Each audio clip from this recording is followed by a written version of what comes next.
Hi friends, అందరికీ నమస్తే. అందరు ఎట్లున్నారు? అందరు బాగున్నారా? నేను ఈరోజు కొబ్బరి రోటి పచ్చడి చేస్తున్నానండి. దానికి కావాల్సిన పదార్థాలన్నీ సిద్ధం చేసుకొని ఉంచుకున్నా. అలాగే స్టవ్ మీద గిన్నె పెట్టుకొని ఆయిల్ కూడా పోసుకున్నా. ఆయిల్ కూడా వేడైంది. ముందుగా మిర్చి వేయించుకున్నా.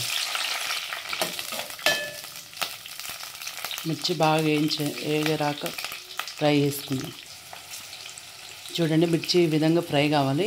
ఇప్పుడు వీటిని ఒక బౌల్లోకి తీసుకుందాం.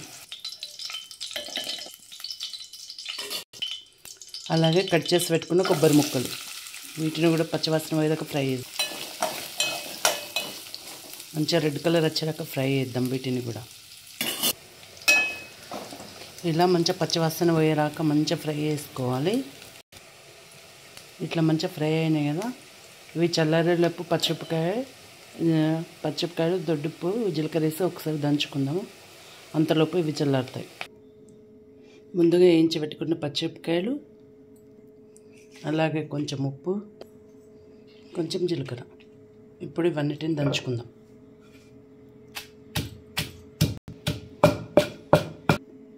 అవి కొంచెం దంచుడైంది కదా, ఇప్పుడు ఎల్లిపాయలు కూడా దంచుకుందాం. ఇప్పుడు ఇట్లా దంచుకున్న దాన్ని తీసి పక్కకు పెట్టుకుందాం. ఇది పక్కకు పెట్టుకొని కొబ్బరి ముక్కలు దంచుకుందాం.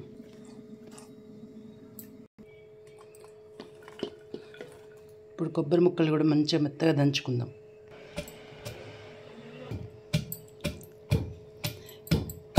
ఇట్లా మెత్తగా మంచిగా దంచుకోవాలండి కొబ్బరి ముక్కలు కూడా. ఈ కొబ్బరి పచ్చడి వేసినప్పుడల్లా నాకు చిన్నప్పుడు మా అమ్మ దంచేటప్పుడు మేము రోట్లో వేసి దంచుతుంటే కొబ్బరి ముక్కలు తీసుకొని తినేదే గుర్తొస్తుందండి నాకు. చిన్నప్పటి రోజులు మళ్ళీ తిరిగి రావండి. ఏవైనా కూడా మా అమ్మ ఇట్లా రోట్లో వేసి దంచుతుంటే మేము తీసుకొని తినేటోళ్ళమండి. ఆ రోజులే బాగుండేటి. ఇది కూడా మంచిగా మెదుపుకోవాలి, దంచుకోవాలి. దంచుకున్నాక చూపిస్తాం. ఇప్పుడు ఇట్లా దంచుకున్నాం కదండి, ఇందులో నానబెట్టుకున్న చింతపండు వేసుకొని కూడా దంచుకుందాం.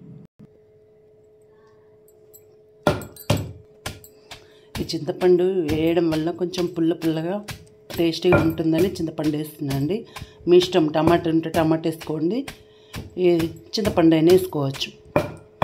ఏది వేసుకున్నా బాగుంటుందండి. మాకు చింతపండు ఉంటేనే బాగుంటుంది కనుక మేము చింతపండు వేసుకుంటాం. కొబ్బరి కదండి, కొంచెం మెదగడానికి టైం పడుతుంది. మెల్లగా దంచుకోవాలి. అప్పుడు పచ్చడి మంచిగా టేస్టీగా ఉంటుంది. ఇప్పుడు ఇట్లా మెదిగినాక కొన్ని చింతపండును నానబెట్టుకున్న వాటర్ పోసి దంచుకుందామండి. ఫస్టే పోసుకుంటే కొబ్బరి ముక్కలు మెత్తగా దంగేయండి. అందుకని ఇట్లా అయినాక కొన్ని వాటర్ పోసుకుంటే దంచాలి. అప్పుడు మెత్తగా అవుతుంది. ఈ విధంగా మంచిగా మెత్తగా దంచుకోవాలండి. చాలా టైం పడుతుంది, ఓపికతో దంచుకోవాలి. ఇట్లా కచ్చపిచ్చగా ఉంటే సరిపోతుంది. ఇప్పుడు ఇందులో ఇంతకుముందు దంచిపెట్టుకున్న పచ్చిమిరపకాయలు, జీలకర్ర, ఎల్లిపాయ పేస్ట్ వేసి మళ్ళీ ఒకసారి దంచుకుందాం.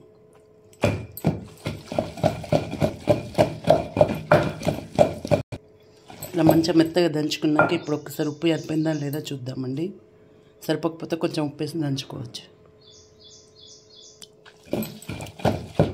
అన్నీ పర్ఫెక్ట్గా సరిపోయినాయండి. దీన్ని ఇప్పుడు పోపు పెట్టుకుందాం. ఇంతకుముందు కొబ్బరి ముక్కలు అవన్నీ వేయించుకునే గిన్నెలనే ఆయిల్ వేసి మళ్ళీ ఫ్రై చేస్తాడు. ఆయిల్ వేడైందండి. ఆవాలు, ఇవి ఆయంట గింజలు అంటారండి మా తెలంగాణ సైడు. మీ సైడ్ ఏమంటారో నాకు తెలియదు. ఇవి వేసుకుంటే చాలా బాగుంటుందండి, పప్పులైనా దేంట్లోనైనా. ఇంకా అవి పచ్చళ్ళు వేసుకుంటే ఇంకా టేస్టీగా ఉంటాయండి. ఆయంట గింజలు అంటారు వాటిని. ఇది జీలకర్ర, ఎల్లిపాయలు, వీటిని కొంచెం ఫ్రై కానిద్దాం.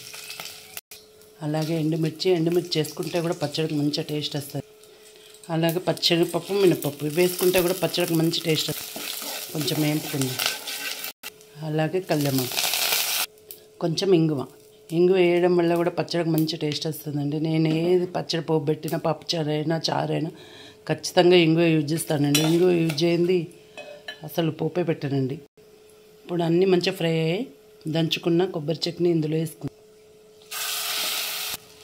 ఇప్పుడు ఒకసారి పచ్చడి మంచిగా కలుపుకొని 2 నిమిషాల నుంచి దించేసి వేడి వేడి అన్నంలో తింటే చాలా టేస్టీగా ఉంటుందండి. ఈజీ మెథడ్లో కొబ్బరి చట్నీ వేసుకుంటే చాలా టేస్టీగా ఉంటుంది. ఈ వీడియో కనుక మీకు నచ్చినట్లయితే లైక్ చేయండి, షేర్ చేయండి, నా ఛానల్ని సబ్స్క్రైబ్ చేసుకోండి. Thank you for watching the video.